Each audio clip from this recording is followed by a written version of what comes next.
Looking to make a difference with your shopping? Visit communitypayitforward.us.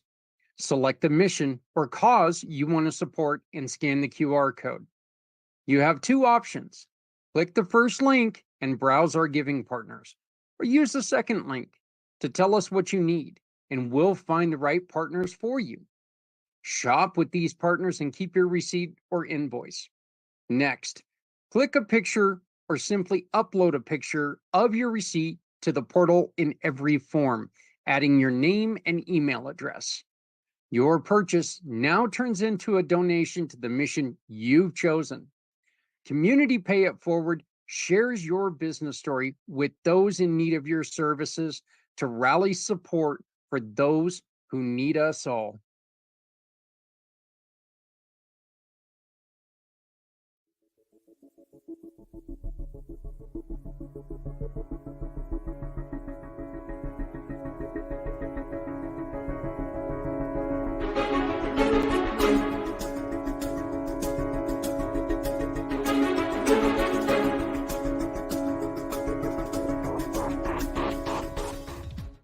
Well, here's kind of a funny lesson for you.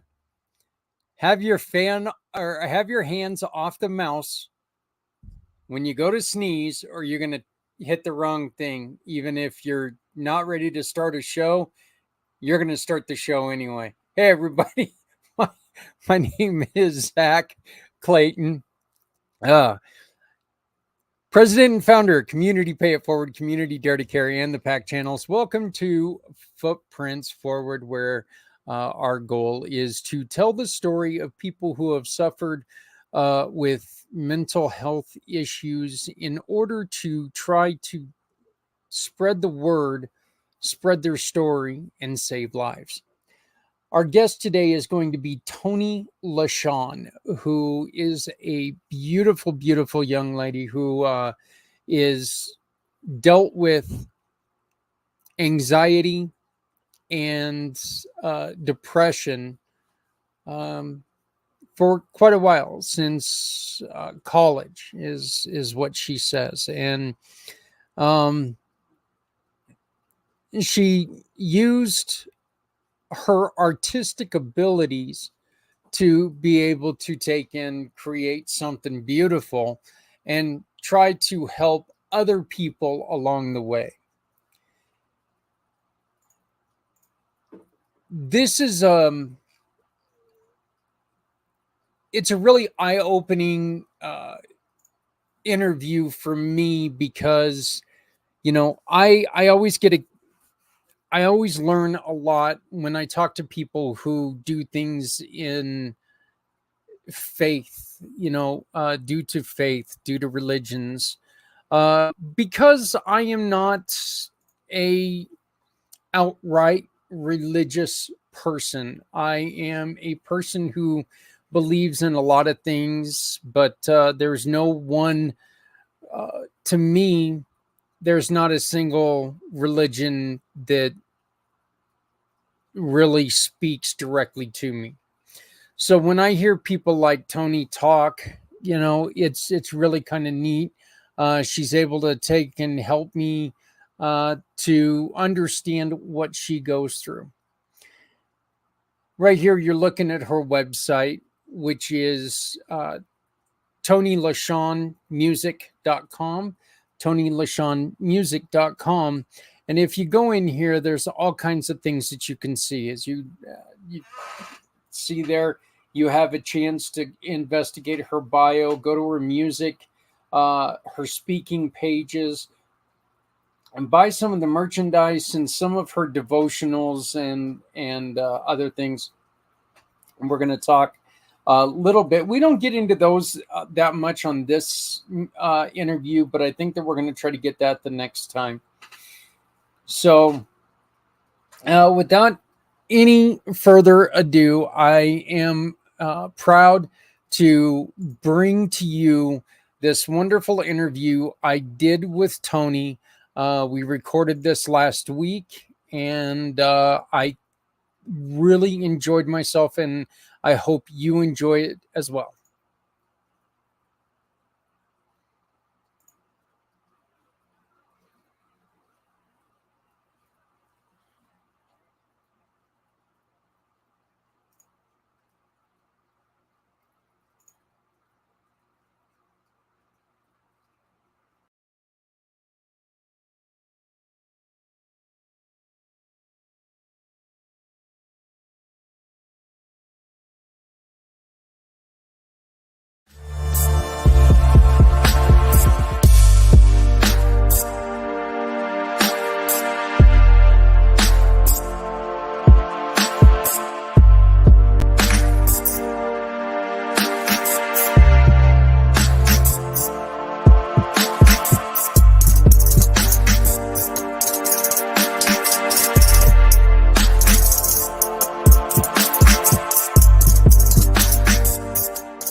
Love it when the little QR code works and when we get a chance to talk to people that we probably would not have had a chance to talk to before. I've mentioned the speakers event before, and that's where I met this beautiful lady, Toni LaShaun. How are you doing? I'm doing great. Thank you for having me. Toni, I am looking at your website, which is tonilashaunmusic.com. And I would like to say that you're probably not bored very often because you do a lot. I do. I Uh, wear many hats, uh, a, yes, a Jill of many trades, if you will. yeah, I mean, just up here on your on your navigation guide, you've got music, speaking, um and merch, um and devotional plans. I know that you've got books out there that help people that are they're like little journals, right? I have a journal out, the Don't You Worry devotional journal, that is based on the plan that I wrote to go with the song Don't You Worry. So that's out there. And then I also have devotional plans for the other 4 songs from that EP that are on YouVersion's Bible app. So not like a physical book, but in the app, people can go through those devotional journals and kind of get some encouragement and some inspiration if they're going through a particular issue.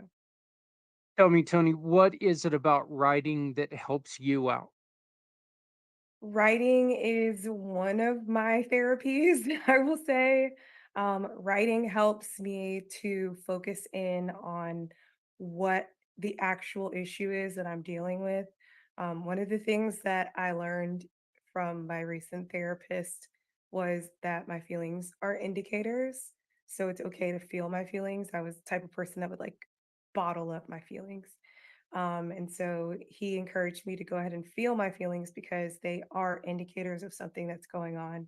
So writing usually helps me get out like exactly what it is that's causing me to be sad or anxious or fearful or whatever that emotion may be that's coming up. And so it gives me the opportunity to kind of get everything out in front of me.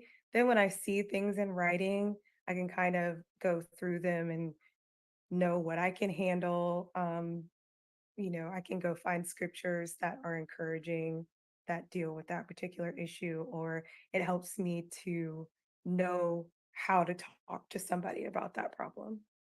How often have them writings become singles?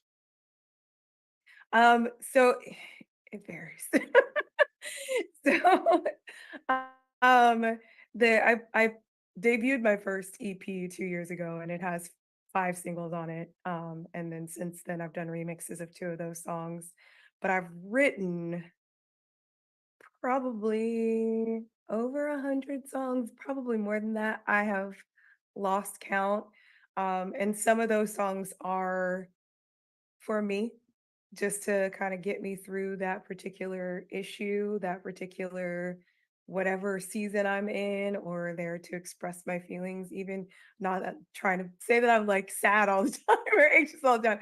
Like sometimes there to express my joy about a particular season or just for my own personal worship. And then there's other times when I know like I'm not just writing this for me. This is somebody else needs to hear this. And so when that happens, that's when the writing becomes a single or it becomes a book or it becomes a devotional or whatever else, whatever um, you know, way I can get it to other people because my main mission is just helping people. Just I have had a relationship with Christ since I was 6 years old, and that has not stopped me from having ups and downs in life.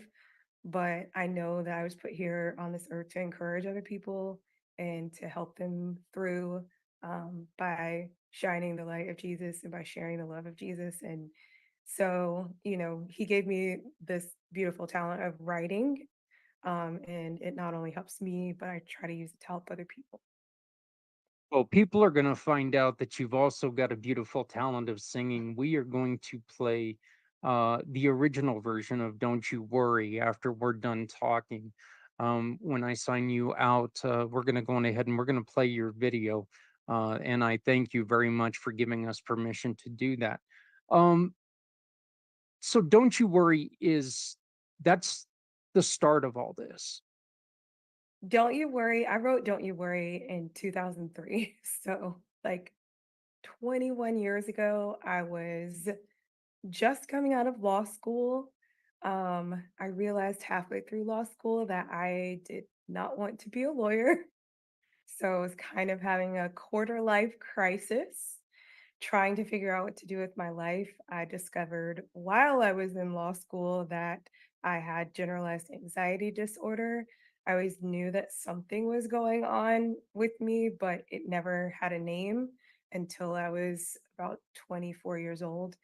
And so I was kind of dealing with a lot of identity issues and things, and I was worrying a lot. I was anxious a lot. I had a lot of concerns. And growing up as a Christian and growing up in the church, um, the message that I heard, I don't know if it's necessarily the message that was being spoken, but the message that I heard was, I'm not supposed to worry if I have faith. And so that was also something that was kind of um, paralyzing me, was thinking that I was letting God down because I couldn't stop myself from worrying about what was going to happen.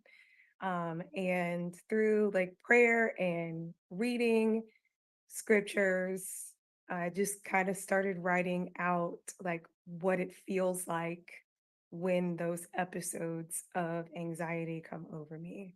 Right. So the song starts like worry creeps into your mind like a thief in the night, robbing you of your peace, and you can't see how everything will be all right.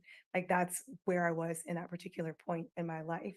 Like I would just be going around trying to like mind my own business, live my life, do what I needed to do to get by. And then all of a sudden, all of these thoughts would invade my mind and tell me about everything that was going to go wrong.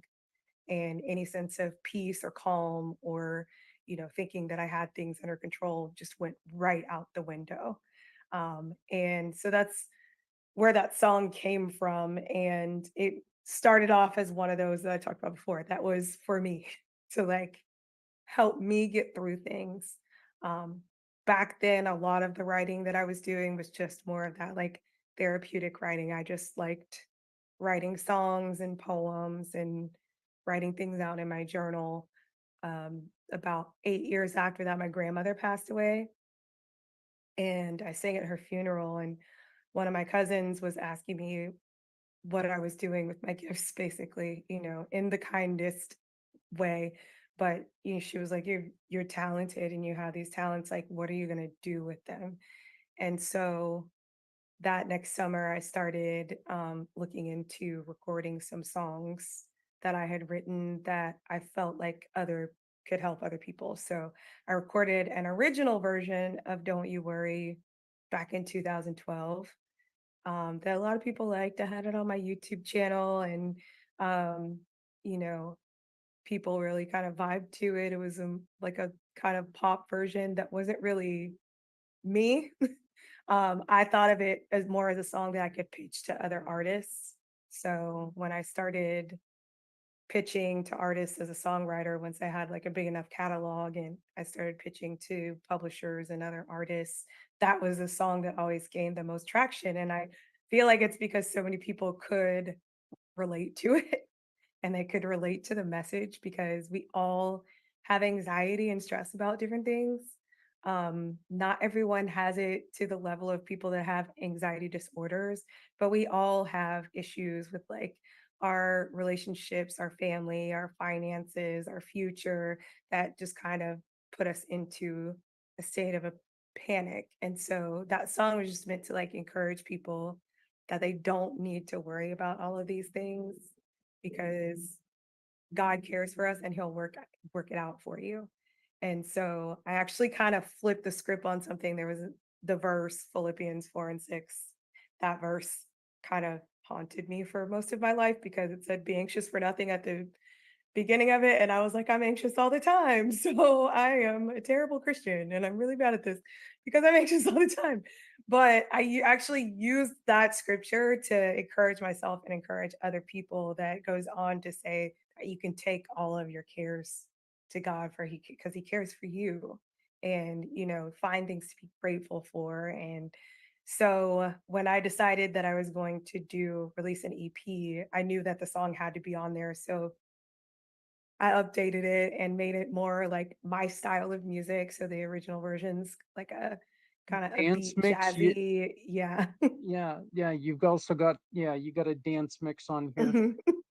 Um, it a lot of people are going to say somebody who's got anxiety, and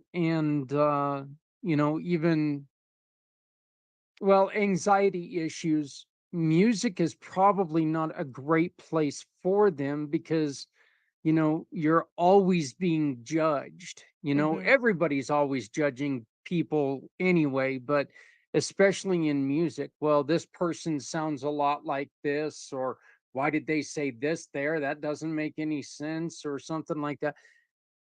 What did you have to do to get that out of your headspace? Realize that, what, they can say that, but that doesn't matter to me. Therapy. Um, so when I when I released my EP, that is when my insomnia came back to haunt me. I've had issues with insomnia too. It's usually anxiety related. And when I was releasing these songs, I was so ironically worried about how they would be received, how many streams I'd get, and would any major artists want to do their own version of them? Would they reach the people that they're supposed to reach? And how am I going to promote them? And just there was all of these things that I didn't know were going to be issues before I made that decision to um, put the EP out there. And so I started kind of like obsessively promoting and doing things, which led to like constantly checking statistics and constantly checking social media. And then that led to comparison thing. And one of my favorite quotes, because it's so true, is comparison is the thief of joy. And so it kind of sucked the joy out of things for a while with releasing the music. It was like I released my first single, the title song of the EP, Strength to Soar, in April, and then the whole EP was out in September. And then after September came, there was like a big kind of like letdown almost because I had all of these like goals and things that I wanted to happen that weren't happening. And I started to like beat myself up a little bit. And I started to like I said, not sleep and just all of these things that kind of like snowballed until I got into a place where I really needed help. And thank goodness, my family, and particularly my mom, is not afraid to tell me when I'm in a place where I need help. And she knows that, it's not the kind of help that she can give me. And so she encouraged me to find a new therapist. In doing so, it kind of helped me get back to the heart of why am I doing this in the first place? Am I doing it for streams? Am I doing it for money? Not really. I'm doing it because there is a message of encouragement that needs to get out there. And um, as far as like comparing to other people, my voice doesn't sound like anybody else's voice. I'm not trying to copy anybody. I'm not trying to be in anybody's style. I'm not trying to be another person. People are going to love it or they're not. And if I truly believe what I say, I believe, I know that it's going to get to the people who need to hear it and the people who need that message and the people who need that encouragement. So I was able to kind of step back, um, and take all of my anxious thoughts about where is this music going and what is it doing out of the picture. Because leading up to that, even just, but when I was behind the scenes, just as a songwriter, like pitching songs, you get rejected all the time. And it's Yeah. like, am I good enough? Am I not good enough? Like, what is going on? Like, this is really frustrating. Um, but you have to kind of peel back the layers and get back to the heart of the matter, which is why am I doing this in the first place? What uh, what is it like when you hear somebody singing along with you? What is Hmm. that what is that feeling? There is literally like my cheeks hurt. I'm smiling so hard. There is no other feeling like that. Um, Specifically, like the first time that I heard, I have three nieces. They're 27, 7, and 6. So when the EP came out, they were 25, 5, and 4. Um, and my middle niece is a singer and a performer, and she just loves, and so is my oldest niece.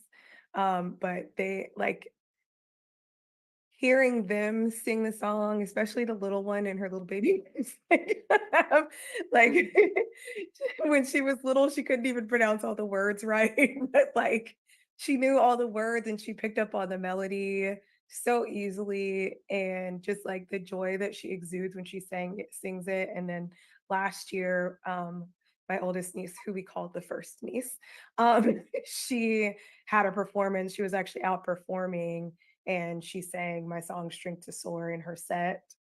And it like that in and of itself is just like beautiful. But I lead worship at my church, and as I sing the songs more and more and more people get them. And when I look out into the congregation and I can see their lips moving and they're singing the song along with me, like that is, it just warms my heart. It's one of those moments where I know that God is like letting me know, like, yes, you're doing the right thing. Like, it may never be that I'm like a chart topping artist. I don't know if I could handle that anyway because I'm a super shy introvert.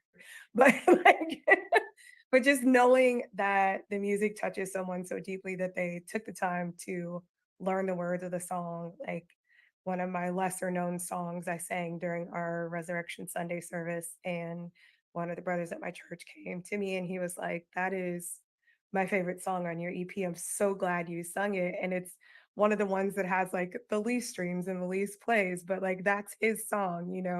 And then I'm a teacher, and one day at the end of class, hopefully I don't get in trouble for this, but my students like to Google me. So they Googled and they found out that I had out music. And there was one day where they like one of them turned on their Apple Music and they were playing my song 100,000 Heartbeats. And I was like, y'all can't play that in this school.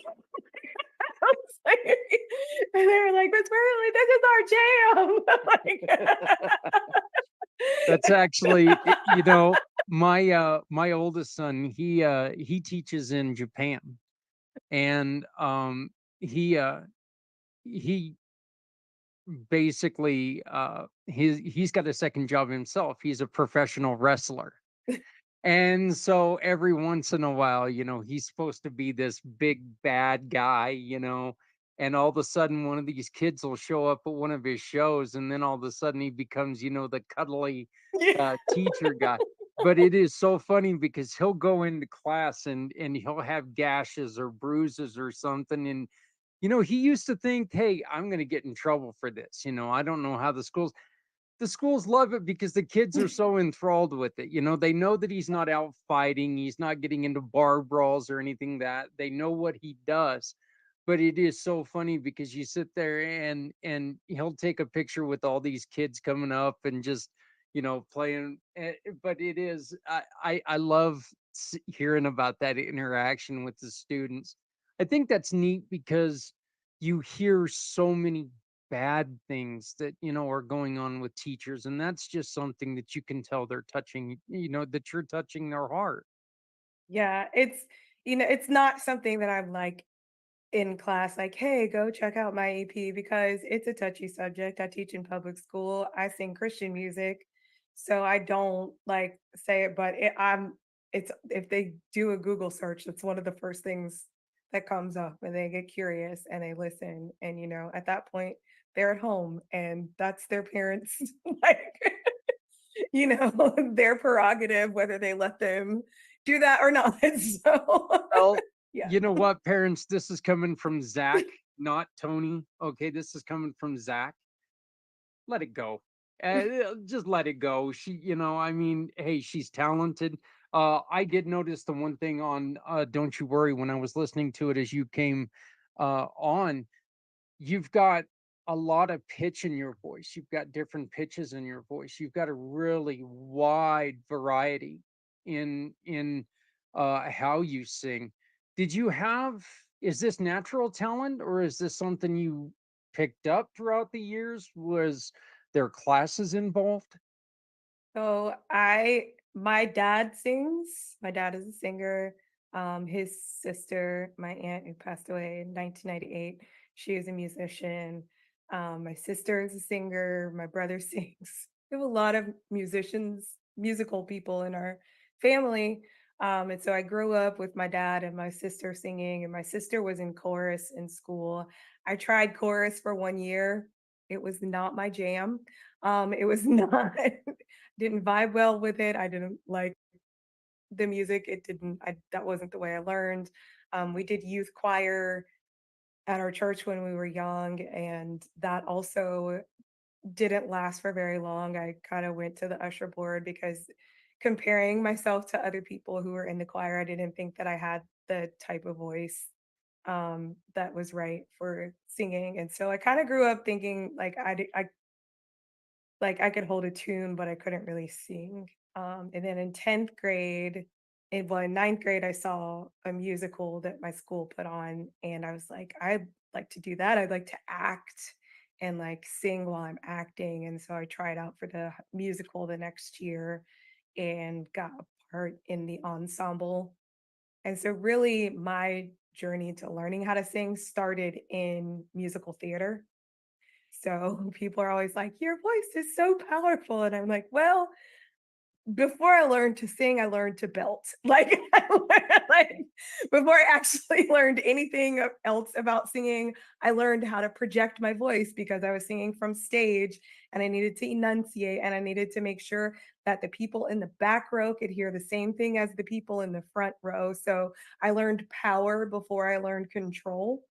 Um, and so that's where I did musical theater all through high school. And then when I got to college, I was in an a cappella group.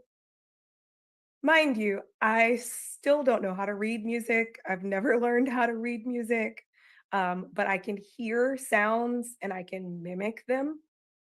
And so if someone plays a sound, I can make that sound if it's in my vocal range. And so that's really how I learned was by listening to other people sing. And I kind of like developed my own voice out of things that I liked that other people did, if that makes sense. So Do you write the music as well, or does somebody else write the music and you write the lyrics? It depends on the song. A lot of times I am the lyricist, and then I have someone else that's helping me out with the melodies. Sometimes there are songs like Strength to Soar and Overcome where the melody came to me as I was writing it. So I was able to kind of sing it in the melody that I wanted. And then my friend and producer, Jared Jones, he actually does the instrumentation and the production, or I may be writing with someone who is a musician and they'll do the melody.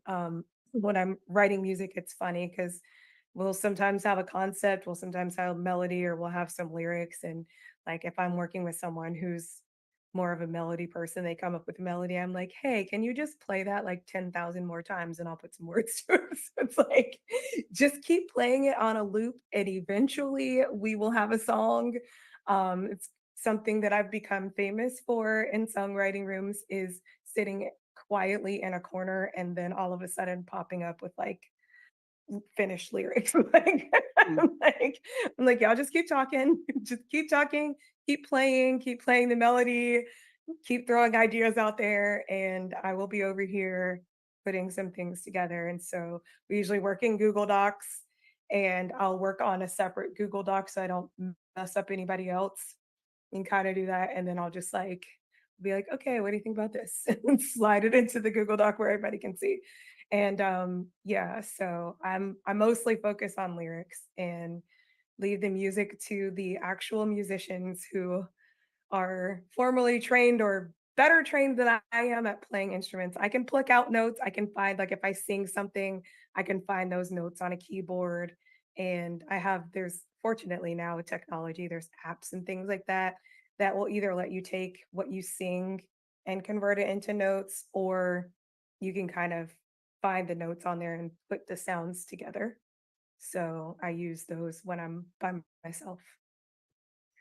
What what do you want to see where you're at now with your first EP? Where do you want to be in 5 years with the singing? With music, I would Yeah. like to um, be able to sing in different places. I would like to travel around and sing in different places. And, listening to music on your Pandora, Spotify, Apple Music is one thing, but at the core, I am a storyteller and an educator. Mhm. And so there's something that's much more impactful to me about being able to actually connect with the people who are hearing the music, to physically be present there.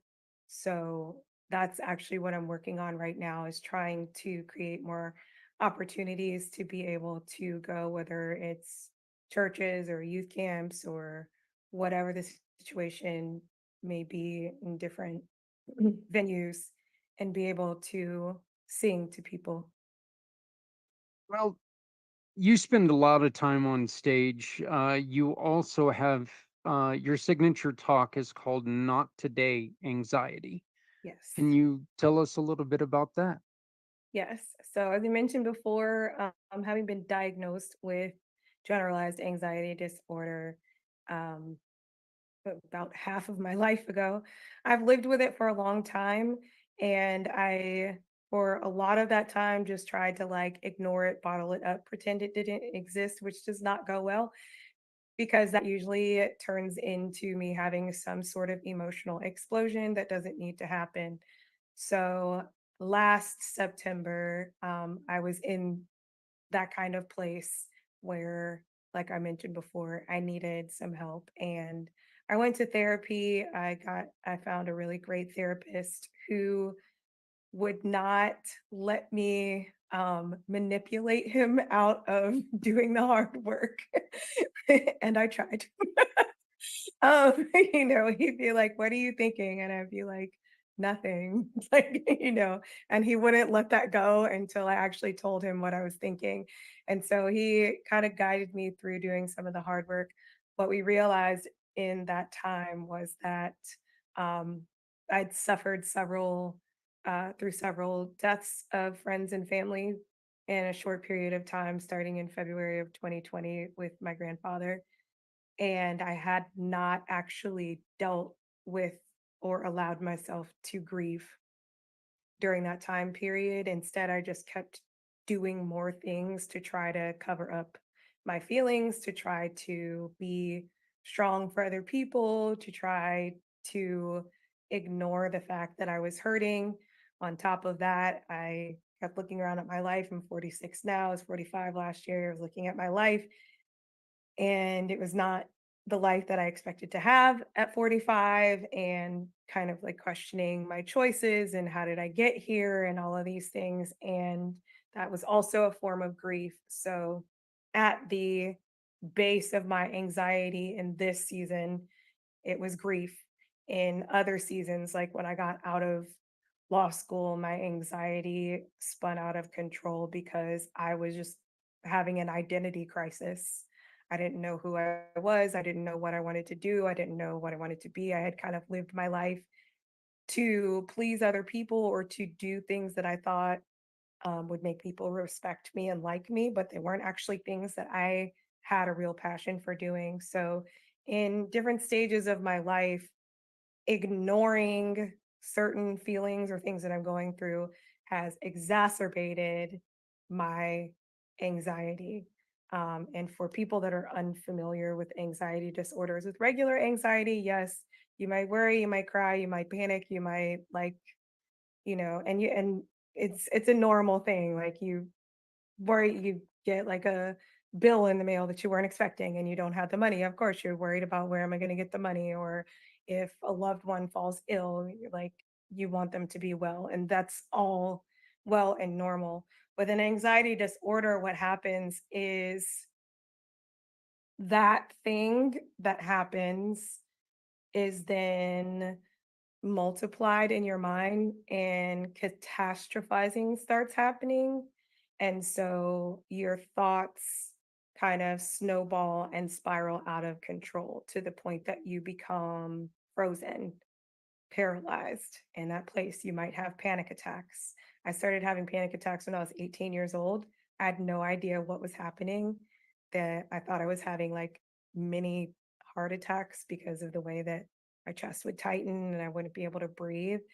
Um, but I also just like felt like something was wrong with me and I didn't want to be a burden on people. So I didn't tell anybody. So I just like suffered through it myself. And then, later on, probably in my 30s, I found out actually, yeah, when I was in my 30s, because one of our students at our school had a panic attack, and somebody explained to me what was going on. And I was like, oh, I've been having those for a very long time. Like I had no idea what it was. And so um when I talk to people, I like to talk to them about battling anxiety, because I used to say that I struggled with anxiety, and I did because I didn't really take ownership over it. I like to ignore it. But now, through prayer and faith and therapy and family support, I'm at a stage in my life where I can help other people, I believe, kind of um, battle their anxiety and not get into that paralysis by analysis state where you can't move on, or you're going to have a panic attack, or you're just kind of stuck in a particular thing, or you're ruminating on one thought over and over again, or you're thinking about the absolute worst possible thing that could happen to the point where you just don't want to do anything at all. So when I say not today anxiety, there's 3 steps that I go through with people to dealing with anxiety. The first step is the first thing that I didn't want to do, which is listen to your anxiety. Like, I'm not going to share some of the thoughts that I've had because they are scary.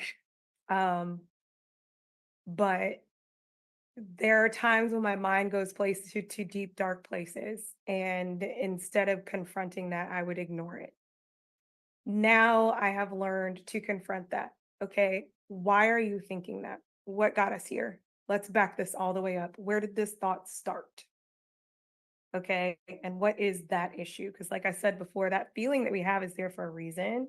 Mhm. It's indicating something, right? Like if we don't have physical pain, then we don't know to go to the doctor. If we don't have a cough, we don't know that we need like cough medicine to go to, you know what I'm saying? So emotions are the same way.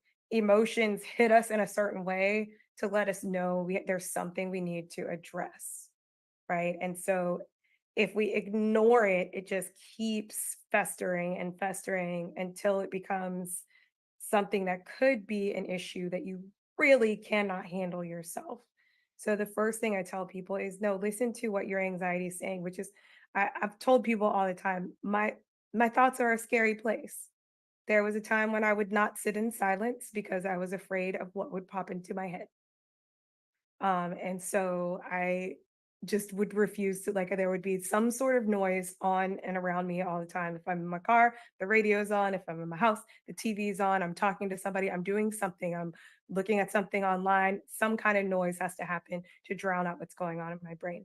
Now, when those things come up, I say, okay, what caused me to think about that? And then when I go back to that thing, then I can do the second step, which is learning from my anxiety. Like when I listen to my anxiety, I realize like that the thoughts that I have about something so horrible and wild and weird and wrong and bad that can happen, the likelihood of that thing happening is slim to none. And I look back over my life, the things that my anxiety has told me are going to happen, not a one, not one. Not one of them has happened. Not one of them has come to pass like that. Have bad things happened in my life? Yes. Tragic things? Yes. But none of them are the things that my anxiety told me were going to happen. So I realized like my anxiety is telling me these ridiculous things. I need to step back and see where is that coming from and then learn from that. Okay, what do I need to do when I identify this particular problem? Are there practical steps that I can take? Do I need to get help with this? And that this can be the anxiety in general, or it can be the particular issue that led to that anxious episode. And then once we know like where the actual problem lies, then you can get to the last step, which is limiting your anxiety. And the two main ways that I use to limit anxiety are gratitude and grounding. Anxiety comes from trying to look too far ahead in the future and basically playing a guessing game as to what is going to happen when all we really have is the right here and the right now. So, one of the things that I learned in therapy is figuring out how to stay in now, or as I tell myself when I feel myself getting ramped up, I'm like, nope, come back to now. What is happening now? Come back to right now in this moment. For people who are having an anxiety attack or a panic attack, um, the best method that I've found to use, and I will even use it on myself, is the 5 4 3 2 1 method. So you use your senses and you get yourself back in the present. You name 5 things you can see, 4 things you can touch, 3 things you can smell. Like, what are, you go around and like just bring yourself back into that moment because anxiety is taking your mind and running into the future with it. Depression, on the other hand, is usually going into the past and bringing up old stuff and trying to make you sad about it all over again. So, the key with either of those is to stay here and now, You and know, grounding techniques help you do that. it's always amazing to me that some of the worst things in life, some of the more difficult things in life that we deal with are in short spurts, you know, and if we can just get clear of that short spurt and like you said, get back to, a grounding, get back to where we are, we can get that under control. One of the things that I really appreciate about what you're talking about is that you're openly telling people that, you have a way to deal with this, yet you're still telling people, look, this still happens to me. Mhm. I'm not a master of this. I'm not a master of all, anxiety. Anxiety still happens. I think a lot of times, I think we as a people, we hear somebody talk about something like anxiety, and me personally, when somebody says, "Yeah, I whipped anxiety," I'm like, "You're full of it. There's no way it's completely out of your life." If you have no money, you're going to be anxious. If you have too much money, you're going to be anxious. If there's going to be anxious times in your life. So what I really do appreciate about what you were just saying is that you openly tell us that, this is still something. I still deal with this every day, but now I found a way to deal with it better. And I appreciate, and I absolutely love that. I think it's wonderful. Yeah, it's when when I reflect, one of the reasons that I avoided getting help or talking to anyone about what I was going through is because it seemed like no one else was going through anything like it. Mhm. And I think a lot of times people suffer in silence because they think they're the only person that's experiencing a thing. Or it's just like, for example, I'm single, divorced to be exact, right? And so when having anxiety about my singleness, it's hard to talk to people who don't understand the situation that I'm in being 46, single and childless, right? Yeah. It it's hard to find someone that identifies with that, right? And so the same thing happens with anxiety in general. Like if you're talking to, and like I said, my therapist helped me out, my sister's a therapist. I know a lot of great mental health counselors, but when you're talking to someone from the standpoint that they are saying that they're like an expert in this, it can be intimidating, right? and and it makes you want to be less open because it's like, oh, well, they were able to just like conquer this thing, and I could never Person's gonna do think I'm a that. wackadoo. Right. Right. So not, like I like trained therapists notwithstanding, because they're there to help you facilitate to get to that point. But like other people who are, speaking or on any subject where they're like, and this is how I did this. Like, it's hard for me to listen to people that are married talk about the struggles of being single. I don't want people to not, they feel like I can relate um when I to the things that they're going through. Because like I said, at the heart of the matter, I want people to understand that they're not alone Mhm. in what they're going through.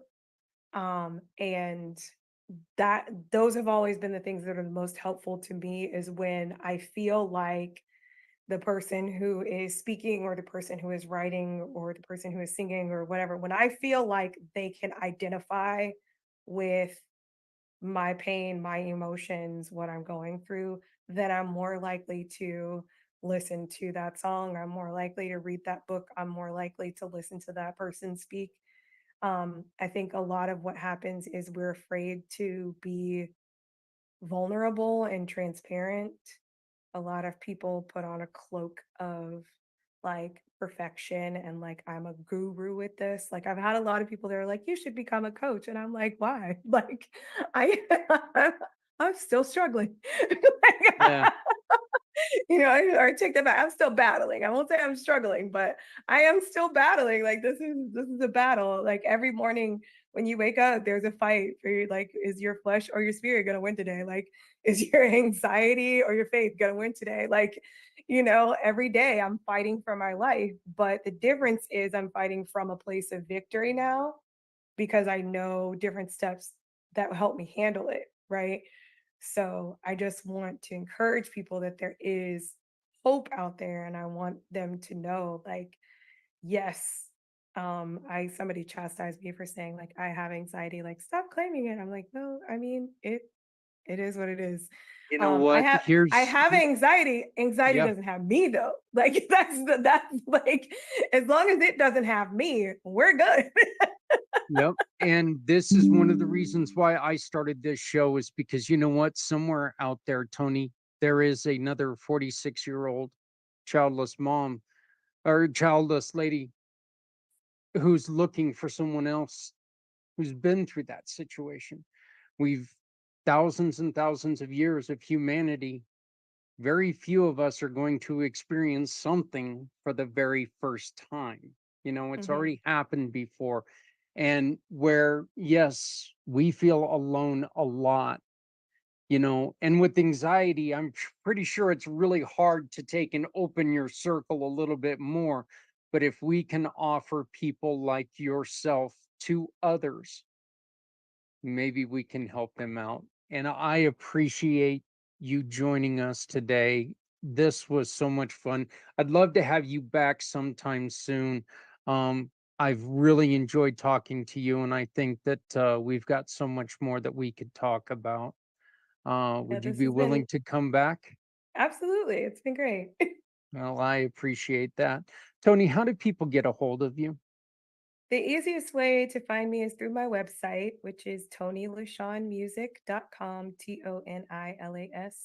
ToniLaShaun music.com. And my socials are on there. Most of my socials are Toni LaShaun Music or Toni LaShaun. So yeah, I there's a contact me page on there. Um, if anyone needs me to come speak to a group or a church or anything, I'm available to do that, and the music is all there. Just I try to keep people encouraged. Well, and I want you to go on ahead, and I was going to play the video, but I want you to tell me what song I should share and then tell us what we're going to listen to. I think "Don't You Worry" is only appropriate. So, Okay. because we have been talking about the anxiety, it is the anthem that is nearest and dearest to my heart. It's the song that you can dance it out to, sing at the top of your lungs. Dancing it out is also a good grounding technique, by the way. Um, it reminds you to be grateful and have gratitude, and just to know that you're not alone and God will take care of you and he wants to hear from you so you don't have to face any of your battles alone. Well, I'm going to tell you this: if anybody walked into the room and I was dancing, they would think that I'm on fire. So I probably won't be doing that. Tony, I want to thank you so very much for joining us. And I also, once again, I want to thank you for allowing us to uh, play your song, Don't You Worry, which we're going to start here in a second. But thank you. And please come back and visit us at any point in time and share anything that you've got coming up. Will do. And thank you for sharing the music and getting the message out there. I really appreciate the opportunity anytime that I can encourage and uplift other people. Yeah, I appreciate it. Thank you.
Worry creeps into your mind like a thief in the night, robbing you of your peace.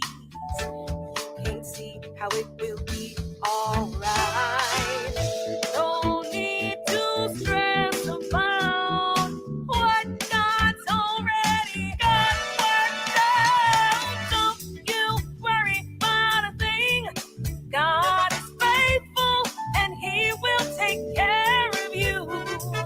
Don't you worry about a thing. God is able to carry you through. Don't you worry.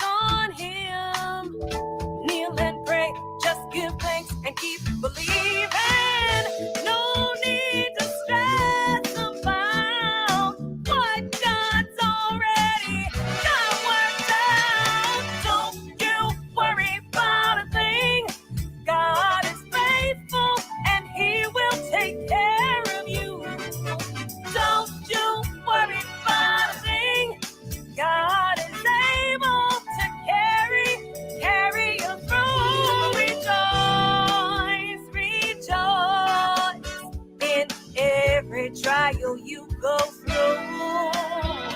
Rejoice, rejoice, the peace of God will be yours.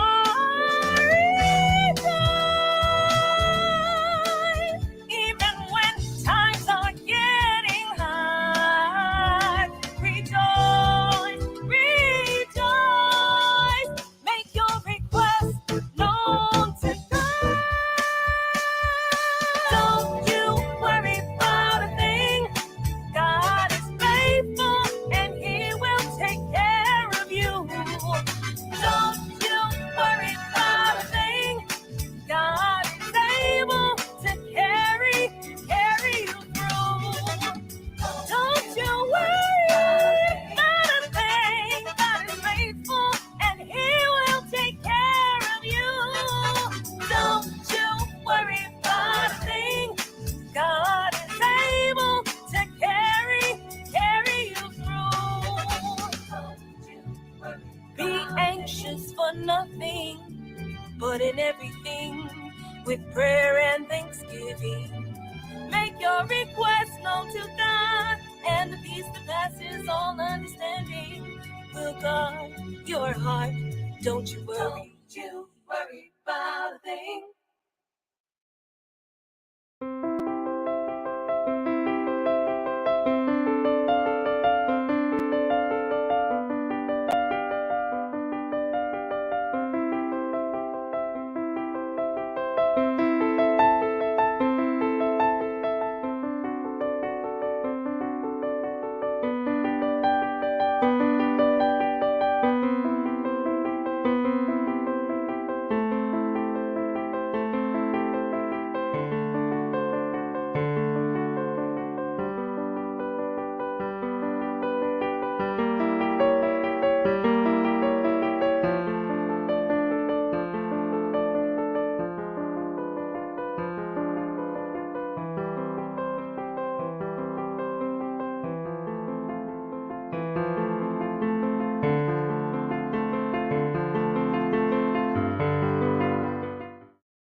It will always amaze me how somebody can take something that they're good at and they can turn it into something positive. And honestly, you know, listening to her song, everything that she was talking about, she was singing about it, you know. Honestly, everything that she was saying to us was the words in that song. So you know, I want to thank her very, very much once again. Whoa, I almost made the big faux pas of knocking stuff down. Toni LaShaun Music at gmail.com is how you get a hold of her. Toni LaShaun Music at gmail.com. Visit her website at www.tonilashaunmusic.com. tonilashaunmusic.com. I want to thank everybody for joining us, and I want to once again bring up our brand new channel sponsor, Miss Jill E. Schultz, jillyschultz.com. Jill went through one hell of a childhood, and she faced some things that we only hear about in nightmares, and she's come out on the other side and become a wonderful speaker and somebody who can really help other people after being assaulted as a child. Please reach out to her at jill@jilleschultz.com. Tell her you heard about her right here on the PAC channel, and she will want to continue to stay with us. Speaking of Jill, she's going to be a guest here in the next couple weeks, right here on Footprints Forward. We are thrilled to be interviewing her and bringing her on as a guest to talk to you, and that way you can hear her story. Toni, thank you so very much for today, for sharing your story and for being the person that you are. Jill, thank you for your sponsorship. Scott, Z, Les, and the crew at Exilia, thank you all very much for making this happen. But for everyone at the PAC channel, my name is Zach Clayton, Community Pay It Forward, Community Dare to Care, and the PAC channel. I want to thank you very much and remind you, please love somebody out there, because somebody out here loves you. If you're not helping anyone, you're hurting everyone. So please, please remember, no one has to go it alone. When we all come together, we will see you next week right here on Footprints Forward.